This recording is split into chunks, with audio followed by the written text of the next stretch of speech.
नमस्कार, बुधाजी डामशे बोलतोय। दिनांक 16/7/2026 रोजी प्रकल्प ऑफिस घोडेगाव या ठिकाणी आंबे तालुका जुन्नर येथील ग्रामस्थांनी आमरण उपोषण सुरू केले होतं। इयत्ता 8वीचा वर्ग सुरू करण्याकरता हे उपोषण चालू होतं। प्रकल्प अधिकारी घोडेगाव यांनी अपर आयुक्त ठाणे व आयुक्त नाशिक यांना पत्रव्यवहार करून आमच्या ज्या मागण्या होत्या त्या तिथपर्यंत मांडलेल्या आहेत आणि आज दिनांक 17/7/2026 रोजी हे उपोषण मागे घेण्यात येत आहे।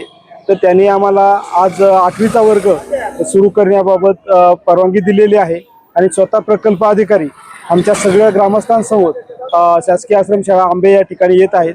तिथे आज 8वीच्या वर्गाचा उद्घाटन करून आमची मागणी मान्य होत आहे। त्यामुळं आम्हाला प्रशासनाने त्याचप्रकारे वेगळ्या राजकीय पक्षाने पत्रकार बंधू पोलीस प्रशासन सगळ्यांनी खूप चांगल्या प्रकारचं सहकार्य केलं। त्याबद्दल आंबे ग्रामस्थांच्या वतीनं सर्वांचं धन्यवाद देतो।